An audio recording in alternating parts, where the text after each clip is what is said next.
waa Kër Jëmb man dama kontaan parce que vraiment man ni ma gisee Kër Jëmb moom sama xel dafa daal macha allah parce que lii moom sant yàlla ñuy jobaas yëpp nag macha allah jobaas yëpp bu ñu neexee ñu ne fu ñu neex daaw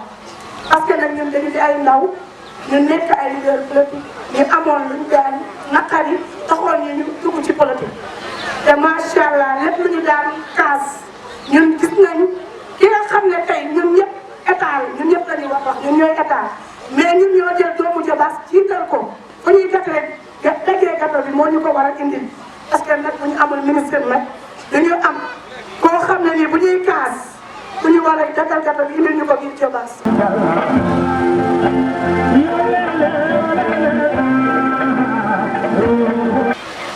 di nuyu bu baax a baax jeunesse bi. keroog bi ma dajeeg xale yi nee nañ ma ñoom benn problème la ñu am muy seen terrain sport am déet yaakaar naa nee na leen suba altine ci lay gasama di ànd ak yéen wala leen terrain bi fu mu nekk loolu la ñu wax ana le jeune ngeen tànn ko muy gasama bu defal leen lotissement bi yaakaar naa mat na 100 hectares yéen a tànnal seen bopp defal ko seen bopp maire dugalu ci benn baaraam maire soxlawu ci benn mètre carré lépp yéen a ko moom ak seen njaboot te lotissement boobu ci la terrain xale yi nekk ak marché jigéen ñi looloo am ci marché bi.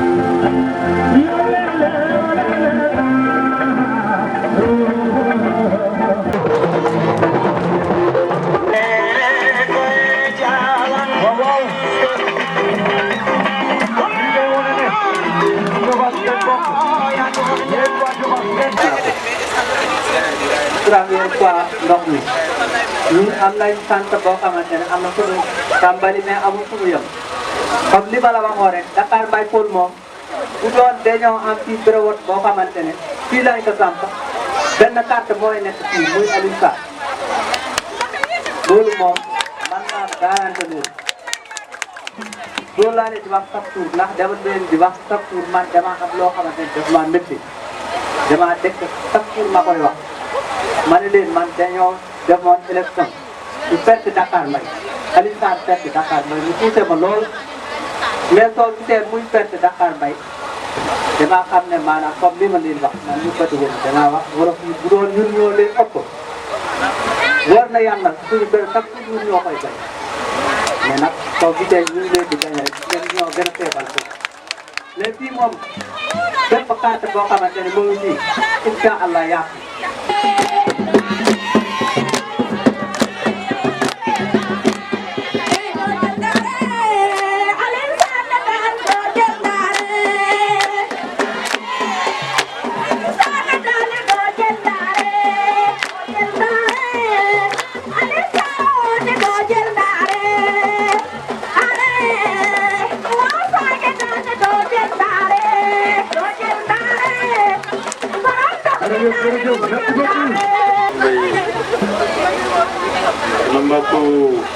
dina mbokk jaamu séeréer yi d'accord ngeen loolu jaamu séeréer yi d'accord d'accord ngeen kon ñu ñoo seen buur tey jërë ngeen jëf daaw ñu ngi lay gërëm bu baax di leen di gërëm ñu ngeen ñu dalale ci am mbégte lool di leen gën a encouragé rek incha allah liggéey bi day commencé rek commencé nañ ci ndox mi incha allah fan yii di ñëw dinañ jublu également ci courant bi ndax ni Dakar Mbaye amee courant nañ ngeen mën a amee courant tamit am na lu ma daw di wax sànq également muy ngeen am këyit ci kër yi nekk fii ndax bu ngeen amee kër nga xam ne dañu jege autoroute pour ngeen am këyit balaa benn waa ci dëgër bi fële ñëw ne carrément moo kon loolu Daouda bu ñu gagné incha allah le 23 ak jàmm ba le 24 nañ def conseil municipal ci fan yii topp ñu installé conseil municipal. ñu leen di ci ndaw ñu natt seen terrain yi ak seen kër yi ñëpp conseil municipal ñu délibéré leen jox leen géej boo xam ne waa Dakar lay ko ñoo ko moomal seen bopp. comme xale yu ndaw yi parce que ñu demee ba nekk ay mag nekk ay borom kër ñoom géej yoo xam ne bu ñu bëggee dëkk foofu ñu dëkk ndax boo dendee autoroute nga dem nag yoon fi nga dëkk dafa am valeur donc fii dafa am valeur bu mag a mag a mag a mag loolu waral ma am yéene waaw mbokk te dëgg la fii seen tool la kenn du leen fi jëlee ndax yéen a ko moom xanaa état soxla rek loolay tax mais fii seen tool la ñu di libéré lépp loo xam ne état soxla ko dañ koy def këyit def ko seen ay tur jamono ji dafa changé léegi këyit suuf da ngay am këyit looloo gën a wóor daw la kon nii ngeen mobilisé woo ngeen mobilisé nii également dimanche bii di ñëw bu dellusee ak jàmm ngeen teel a xëy amul nag damay dem jaayi toogal ñëw de déedéet ba da ngeen teg ci wooyu voilà jërëjëf jërëjëf.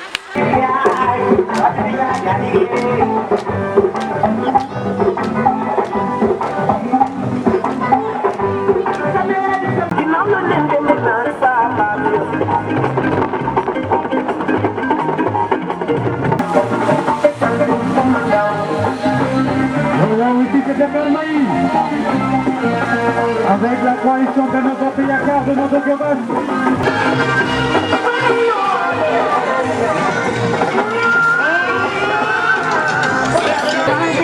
Le roi des maires de Gobas,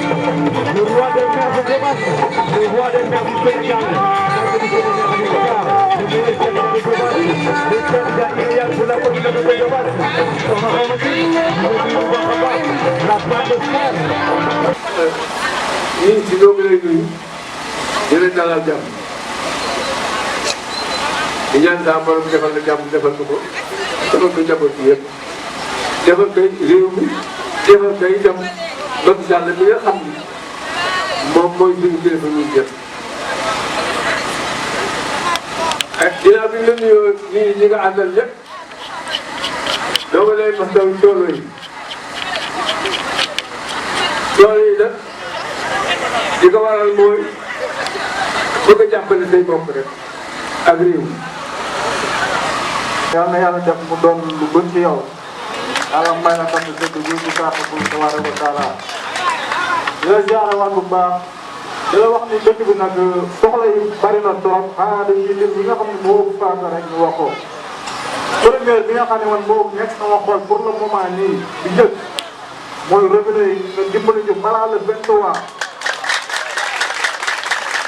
mu dugg ci kër yi kër bu ne mu dugg ci balaa le 23 nag bëgg naa tamit après nga ànd ci loolu. loolu moom suñu yitte la ñun ñëpp parce que roon mi métti na xam nga yoon ay maan loolu moom bii rek la def dimbali ñu rek ngir jëmmi yàlla buur bi tabaaraka wa taala balaa le 23 revenu yi dugg ci kër yi mooy première chose li ci toog mooy bëgg nañ tamit suñu poto lamp yi xoolal bee mi ngi leen di wax daal nga dimbali ci poto lamp yi changé ñu ko ngir jëmmi yàlla loolu tamit suñu yitte la li ci topp maire bi wax na ko yaa ngi kañ bi moom it yàlla na fi yàgg teew ak moromam yëpp yoon yi nga xamante ne si wax na ko loolu tamit suñu yitte la man des fois dama fi jaar ñëw jaar ni taw ba ay kër baara kër rafal dafay gis ay raana boobu mu ñëwee laajte ñu ma Aliou Sall ko doon ah lii de am na solo waaye boo see Dakar mbay du ko yàq bëgg nañ ko defal ne ko ñu jàll fee bu mu waaw.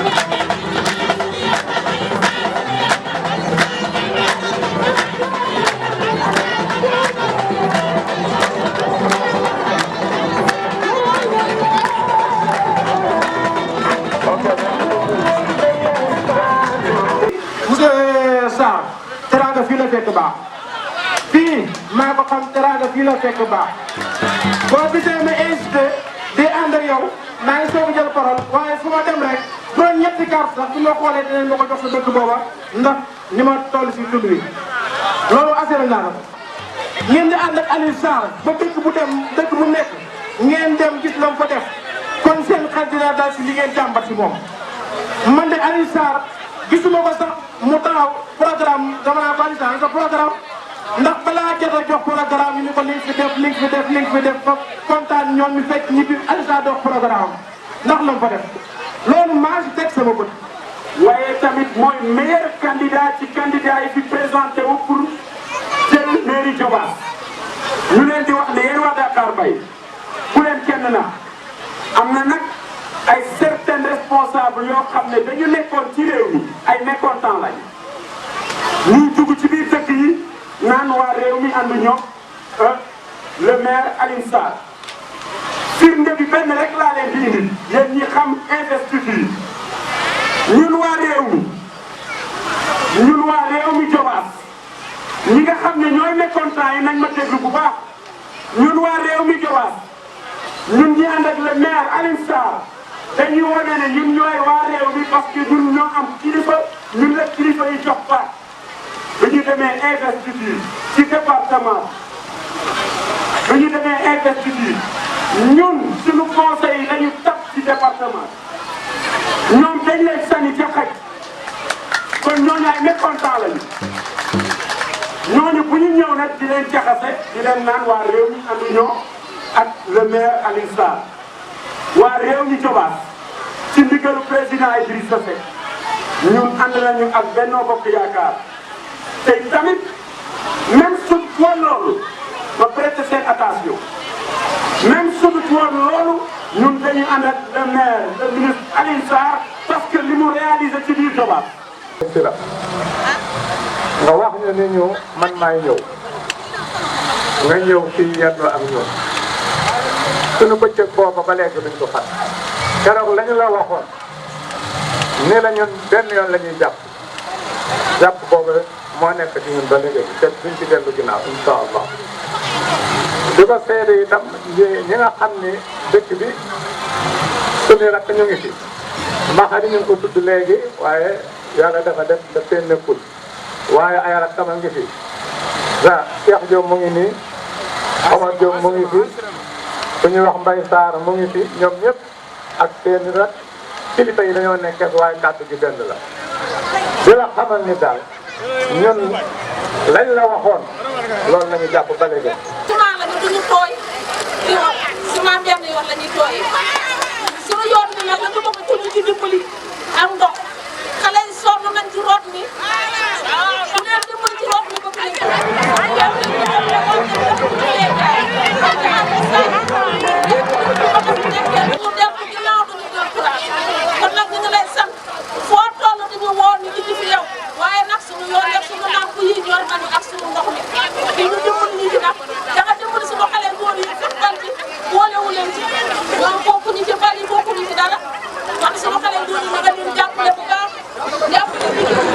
ñu daal loo ko bëgg a di la sant di la gërëm di la ñaanal yàlla bu nekk ko dara ndax jàppale nga famille yëpp boole groupement bi bu groupement nootoo ku ci bokk ku ne jàppale ko kon nag ñu ngi lay sant di la gërëm di la ñaanal yàlla na fi toog. fii sëñ Mamour wax na ko yendu nañ fii yendu boo xam ne comme ni ko waxee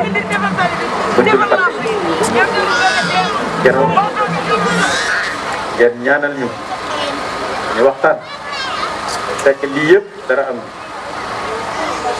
kon fii yàgg nañu def ak ñoom coloré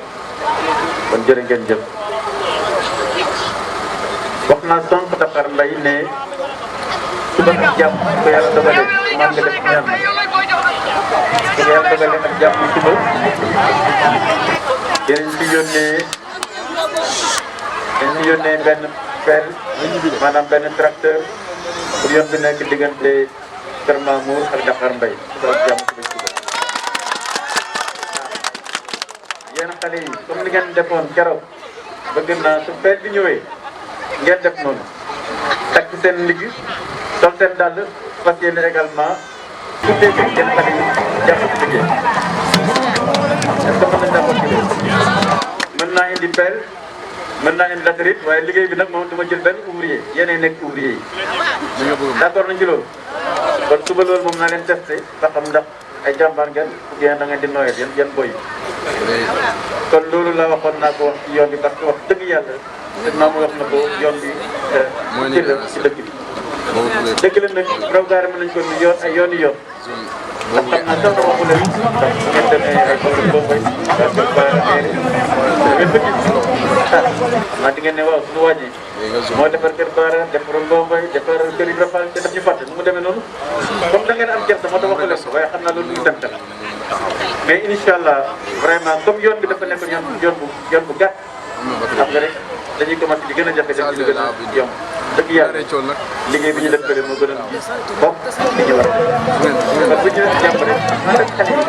ñu ànd ceeg parce que day nekk liggéey yoo xam ne commune dafa yaatu suñ commune juróom-benn fukki dëkk ak juróom-ñaar loolu waral te amuloon benn yoon amu ko zéro kilomètre kon loolu dañu am besoin bu ëpp 200 kilomètres kon loolu la waral incha allah suba ak jàmm ñu tàmbali loolu ak yéen yàlla def lu ci jàmm li ci des mooy li jigéen ñi wax dëgg yàlla à peu près magasin ak salle de classe benn la ci Dakar Mbaye tabax nañ ko ñetti salle de classe kon su ko yàlla dogalee ak jàmm loolu moom mën ñu ko def ci ak élection dëgg yàlla waaye comme magasin ak salle de classe benn la bu ñu yàlla may wër ak tal ak jàmm incha allah 2022 bi ñu dugal ci budget yi tabax ñi tabax maanaam salle de classe ay magasin de stockage ñu defar magasin de stockage ci kër Mamour ndax programme la boo xam ne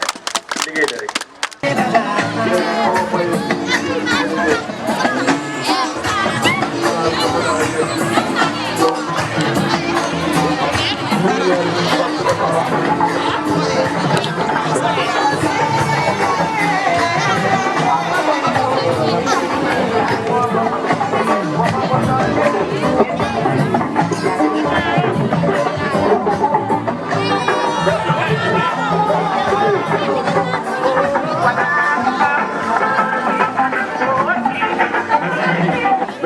Merci beaucoup.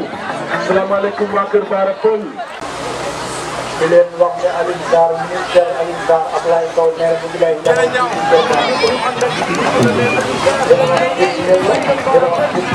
biir Kër Baara Pël. mu ngi lay xamal ni ñun waa Kër Baara Pël ñu ngi lay bëgg a jàppale bu baax a baax a baax a baax incha allah bu soobee yàlla. Ablaye Sow nee Alioune Sarr mu ngi lay sant di la gërëm gis na sa taxawaay gis na sa li nga def ci Jobaas ndax wax dëgg yàlla Kër Baara Pël gaaw Kër Baara Pël ren ndax gis nga leeraay bi. Ablaye Sow nee ministère Alioune Sarr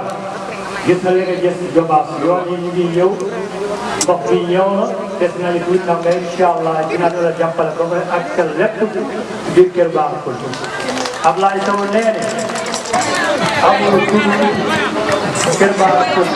amul tuuti ministère de Alioune Sarr loolu la wax nee na Alioune Sarr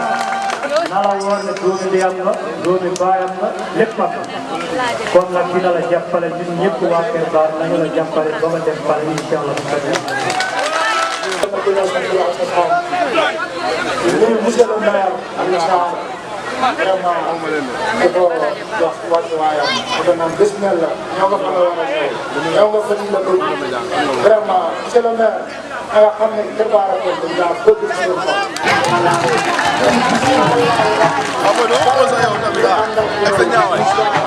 Le 23 nga caw cawaat leen. dañ koy am maa la wax billahi wallahi dañ koy am ndax Kër Baara Pël jël nañ leen di doon te luñ jël bàyyi nañ vraiment vraiment rek di remercier li nga def kontaan nañ vraiment Kër Baara Pël foog ñu wax li ñu ñëw daaw ñëw kontaan jëf nag monsieur le maire incha allahu rabbi nee nañ bu lay picc may la ci bu rëyee ci lëng suur monsieur le maire kontaan nañ kontaan gis nañ sa taxawaay te incha allahu rabbi bu ñu dalee jàmm di nga gis maa la ko wax bés nga tey incha allah lu gën di wax am kontaan ci yow am mbégte am xol bu sedd biir comme ni ko def galaas am naa ko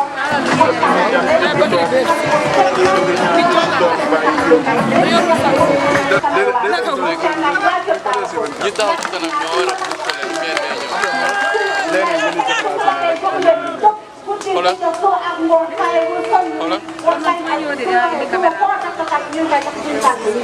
non ça li mu fonctionné moo bëri. ñi taw fii ñoo nëbb lumière. waaw. kontaan nañu daal képp kontaan am nañu courant ndox maa ngi ñëw suñu xale bu lépp lu bokk yaa ngi seen i gannaaw lépp lu bokk yaa ngi seen i gannaaw nga ñu taxaw. yàlla na yàlla taxaw ñu ngi ñaan suñu borom yàlla na yàlla bokkale Aliou Sarr. Aliou Sarr ñu ngi passé kontaan ci yow. yow nee nañu wax dafa baax am seede ci kër Bara Peul ngeen ma laajee ngeen ne da ngeen am lu ngeen tawatoon ngeen taw ko damaa bëgg ci kanam waa kër Bara Peul nga fàttali ñu lan nga tawatoon lan ngeen tawatoon jëlee ci kër Bara Peul. waaw bu ñu tawatoon kayitu seere bi ñu lay doon laaj ak ndox bi loolu lañ la ñaan. léegi kër Bara Peul délibération terrain baa ngi nii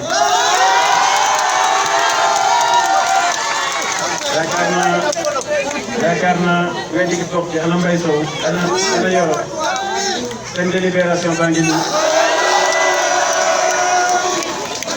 boo liiree délibération bi nee na xale yi nee na seen délibération am ngeen 7700 mètres carrés yoo xam ne à la jeunesse de Kër Bara Peul pour usage public terrain football loolu ngeen bëggoon 7700 mètres carrés yoo xam ne yéen a ko moomal seen bopp au nom de l'association des jeunes de Kër Bara.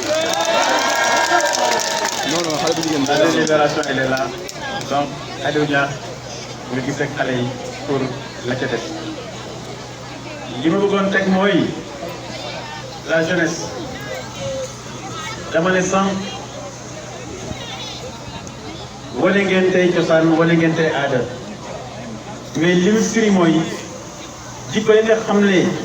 mag ñi sampoon nañ ko fii Kër Bara Peul sant ko fii Jobaas moom ngeen gànnaayoo te loolu bu leen ci kenn jëlee n'écoutez pas ceux-là qui veulent se jouer de vos ambitions et de votre avenir, ceux-là qui veulent vous faire désespérer de tout, ceux-là qui jouent aux Cassandres, qui jouent aux autres de mauvais augure, ceux-là qui pensent que tout est perdu. Non, tout n'est pas perdu. Un jeune, c'est l'éducation, c'est la compétence. Une fois que vous avez un métier, vous êtes bien formé, vous avez la clé pour ouvrir toutes les portes de la vie. te gis naa sànq nee nañ ma da ngay doon def troupe bi sànq am na ay étudiants ak élèves mais lii c'est une fierté pour une nation. Quand les jeunes sont à l'école, sont à l'université, se remémorent de la culture de leurs ancêtres, l'appliquent et sont fiers de l'exhiber, c'est cela l'identité du Sénégal et c'est ça l'identité de l'Afrique. Le monde d'aujourd'hui se différencie par ceux-là qui ont un capital humain de valeur. Or, un capital humain, c'est la culture. Un être humain acculturé, c'est pas un être humain, c'est un animal. Jërëjëf la jeunesse de Kër Bara Peul. Jërë ngeen jëf. Ma ne la jeunesse gànnaayu leen formation ak éducation. Formation éducation nag na tënku ci ay jikko ya nga xam ne moom la leen waajur yi nampal fii Kër Bara Peul. mooy ngor mooy fidélité góor gi Maguette Sow mii sànq di ma ko nuyoo dafa fàttaliku démb c'est la fidélité dafa fàttaliku loo xam ne moo ñu jiitu ñun kon jeune de Kër Bara Peul jeune de Diobass jeune du Sénégal je vous invite à vous armer des valeurs de la culture sénégalaise, des valeurs qui fondent la société sénégalaise, des valeurs de fidélité, des valeurs de courage, des valeurs de discipline. te ma leen di wax ne xale yi seen première base de discipline mooy le respect de vos parents, particulièrement nag seen yaay.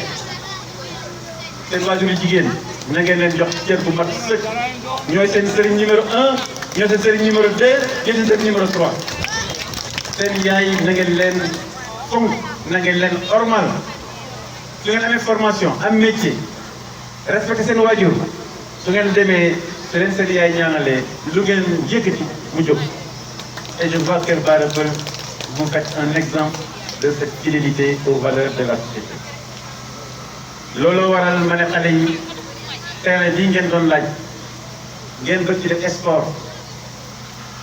ma taxaw tuut ci kër Bara Peul seen terrain bi moo jàkkaarloo ak autoroute am déet terrain bi su yàlla may jàmm ak fekke ci 2020 bii 2022 bii ñu ànd ak yéen ngeen def un terrain synthétique dans lequel vous allez faire payer ceux-là qui vont venir jouer sur le terrain de Kër Bara Peul. Ça, c'est un projet économique. C'est un projet économique. Vous avez un terrain en face de l'autoroute. Nit mën na jóge Dakar, jóge Diourbel, jóge Thiès, il vient jouer et il paye 50 000 par heure ou 100 000 par heure, comme fait Dakar Sacré-Cœur. Donc, vous avez la possibilité, les jeunes de Kër Bara Peul, de monter un projet sportif, puisque vous avez le foncier qui est le difficile. Faites-en un projet sportif. Boo xam ni mën naa leen accompagner, la mairie vous accompagnera pour vous faire acquérir un terrain synthétique qui coûte dans les 20 millions de francs tout simplement. Mais 20 millions la investissement la. Bu fekkee am na beneen candidat nag ku am 20 millions dañoo nag indi 20 millions bi léegi waaye soo ko amul da ngay toog may ñu jàmm. Kon la jeunesse de Kër Bara Peul rentabiliser cet investissement là. Faites-en un vrai projet sportif. Li may daanelee ndax guddi na mooy di sant bu baax a baax délégation bi ma àndal muy coalition Benno Bokk Yaakaar te dimanche bii di ñëw bu leen sa jàmm ñun ñëpp ñu war a dem voté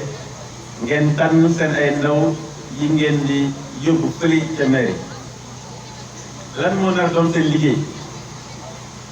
conseil municipal liggéeyam mooy mu saytu leen seen ay tool saytu leen seen suuf waaye dama leen bëgg a laaj waa Kër Bara Peul seen suuf est-ce que am na lu ci yàq te yéen a ngi tey mën a am 7000 mètres carrés pour yéen dong ah ba ngeen nekkoon ci yenn maire yi de yaakaar naa du ngeen fekk benn mètre carré tey mën ngeen génn 7000 mètres carrés moomal ko seen bopp ñooñu na ngeen war a tànn dimanche ñu nekk leen fële noonu kon na ngeen tànn ñu ngeen wóolu na ngeen tànn ñu wóoru na ngeen tànn ñoo xam ne daa am lu ñuy jombal seen bopp daa am lu ñuy rus ndax góor gi Maguette Sow mii mënuma ñëw Kër Bara Peul di def loo xam ne dama koy rusloo ñii ma àndal ci coalition Benno Bokk Yaakaar ñëpp loolu lañu nee naa leen askan wi li ñu dénk dañ ciy maandu ndax bi bu la dénkee da nga koy delloo dégg ngeen ñu juróomi at delloo nañu seen tool yaa ngoog yéen a moom maire ñaanu leen tool maire ñaanu leen terrain maire soxlawul terrain maire soxlawul suuf lépp yéen a moom seen yëpp la kon dama ne la jeunesse le premier rôle du conseil municipal mooy le foncier la gestion foncière. Le deuxième rôle c'est l'éducation parce que wax naa leen sànq ne xale la nga xam ne moom la soxla mooy formation ak compétence looloo war a ñu jógee ñaari collège tey ñu ngi fukki collège ak benn ak ñetti lycée dans la commune de Notto Diobass conseil municipal yi moo war a saytu loolu ànd ci ak yéen li may daanalee mooy lépp lu jëm ci wàllu infrastructure wax ngeen ko commencé nañ ci wàllu courant commencé nañ ci wàllu yoon commencé nañ également ci wàllu ndox xam ngeen ne KMS 3 egsi na Dakar Mbaye dem na ba Mbomboy KMS 3 incha allah dëkk yi wër zone bi yëpp dañ ko connecté KMS 3 ndax mooy KMS bi moo am doole moo mën a satisfaire population yi. di leen ñaan yéen waa Kër Bara Peul di ñaan waa Kër Jëmm ndax délégation yëpp di leen nuyu waa Kër Jëmm Ndiaye waa Kër Bara Kayre waa Kër Mamour Mbouj waa Dakar Mbaye Peul jaar nañ fa sànq ñoom daaw de dalal ñu dalal mucc ayib tey moom wax dëgg yàlla pël yi moom yéenay buuru séeréer yi tey moom yéenay buuru séeréer tey moom tey moom yéenay buuru séeréer waaye tey rek suba nag ko jaar sama mbaxane buur ma ndax man maay buuru ko jërë ngeen jëf di leen di ñaan ngeen mobilisé wu nii ngeen mobilisé woo tey mbay ngeen mobilisé wu le 23 bu kenn des soo mbokk jigéen nag leen le 23 naan da ngeen dem jaayi sow Thiès doog a voté déedéet na ngeen voté ba pare su ngeen voté ba yëkkati kay ba ci kaw daa leen ci suuf ngeen doog a leen jaay seen sow ndànk le 23 ci ngoon nag heure bii dinaa fi ñëwaat ci fête victoire